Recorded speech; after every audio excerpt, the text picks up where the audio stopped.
this person's view, who was there for a lot of this, but that he was into the barely legal type. Like he liked 15-year-old girls. I don't know what's true about him, but we have yet to see anybody come forward and say, I was I was under 10. I was under 14 when I first came within his purview. Look, you can say that's a distinction without a difference. No, it's not. I think there is a difference. Yeah. There's a difference between a 15-year-old and a 5-year-old. Yeah. You know, it's just whatever. It's sick. Every time we start talking about Epstein, it makes your skin crawl. Right? The whole thing is just disgusting. Totally. Okay, cards on the table for everybody at this point, because I'm starting to look around and believe that all of these leaders of these organizations, of these businesses that are bending the knee to Trump, all of these commentators that are coming out and finding this to be the moment to establish a line between 8 and 15 and whether one of them is better or worse than when it comes to an adult committing a crime against them. All of these individuals, I'm starting to think, are on the damn list. Let's just come out and call it like it is, because this makes no damn sense. At what point have we gotten to where there are actual people, not just in their back rooms, not amongst their family members, but going on platforms, national platforms, and trying to defend what Epstein was convicted of doing, what many children now turned adults have said he has done? At what point has it become okay to be a grown-ass man or woman and say, well, you know, honestly, I don't really know if he was. In fact, if you look at it, it wasn't like anybody below the age of 14 came out and said that he touched me. There's no victim under 10 that said that he came and did something to me. No, everybody was like, barely legal. At what point did 15 become barely legal? And who was walking around thinking that 15-year-olds are now barely legal? This is just weird, y'all. And this is all going back to, again, people are trying to have rational arguments. People are trying to find the middle ground with people across the aisle, across opposing sets of views. We were trying to get back to some type of unification, but the issue is becoming, how can you have a rational conversation with somebody who's taking the stance that, you know, honestly, it's not that bad if it's 15 and above. Honestly, it's not really a crime if an adult talks to or pursues a sexual relationship with somebody who is only 15. It's just barely legal. How can you have a civil dialogue or discourse with an individual who believes that, or who even engages with the fantasy of that being any types of factual? You can't. There is a disconnect between an individual that lives in a world where we've already established that 18 is a minimum for a damn adult, and somebody going, well, I think if we were to go 15, there's an argument to be made that that's no longer a child. At some point, we started allowing any and everybody to come out and just say bullshit. I want to turn here to an article from The Independent. Headline is this: Megyn Kelly slammed for questioning if Jeffrey Epstein was really he was into the barely legal type.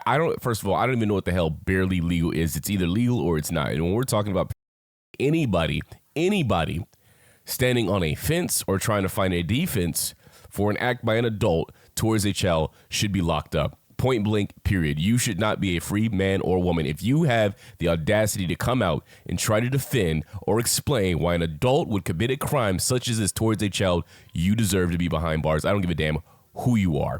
Megyn Kelly is being slammed for questioning whether Jeffrey Epstein was even though the disgraced financier was convicted on child sex offenses. They have more than enough evidence. He himself in his emails has said, yes, I basically did this damn thing.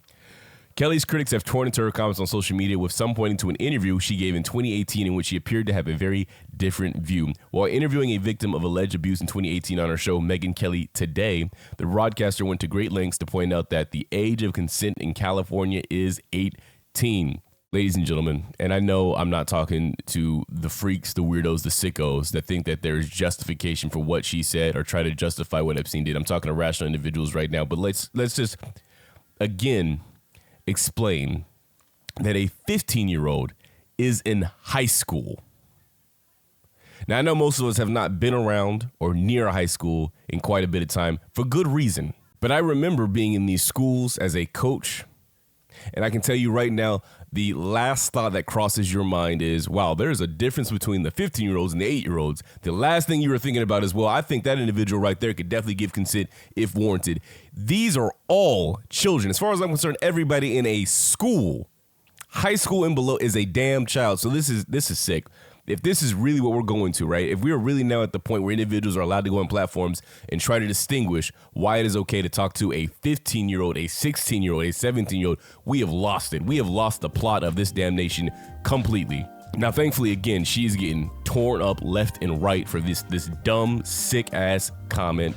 She says that he was into the barely legal type. What the fuck is barely legal? What is this new classification? What is this new word that she has put forward to explain what the hell Epstein was into? Is this really what this side wants to die on? This is the hill. This is where you want to take the party. You want to go to a point where you're basically trying to explain why it is okay to talk to children. She then tries to couch it, soften it, different. I think in her head, she's at a point where she recognizes, like so many individuals, and I think in that party recognize, we are so far off the reservation in trying to make sure that we protect the ass of this sick ass individual and his connections with other sick ass individuals, that what I'm saying isn't necessarily what I believe, but I'm so far in the deep end that I have to continue on with it. Because then she goes on and says, like, he liked 15-year-old girls. I realize this is disgusting. I'm definitely not trying to make an excuse for this. I'm just giving you facts. What facts? Where is the truth in saying that talking to a child is barely legal type stuff? When has it ever been a case of, if you like a child, you are not? What is the truth that she is trying to get across? Again, I think she is saying something that her brain does not agree with, that her heart does not agree with, because you are trying to cover the ass of individuals in power. And it is disgusting, because even if you don't actually believe it, the fact that you say it out loud makes you just as dangerous. It makes you just as culpable as the other individuals, because this right here is the slippery slope. These are the individuals that allow sick individuals to rise to power, because they will find a way to try to dance across the line. It's the reason that we hate politicians. It's the reason that we hate lawyers. You know what you're saying is wrong. You know what you're doing is wrong, but you're doing it anyway because you want money, status, power, fame. I'm gonna wrap it up here, man, before I just lose my shit on what the hell some individuals believe. Let me know what your all thoughts are. I was your host, JLW. You gotta tell me, do you think that there's any justification for what she was trying to say? Can you explain away what she tried to explain away? I was your host, JLW, and I will holler at you all later. We gotta do better. We gotta start holding these people accountable.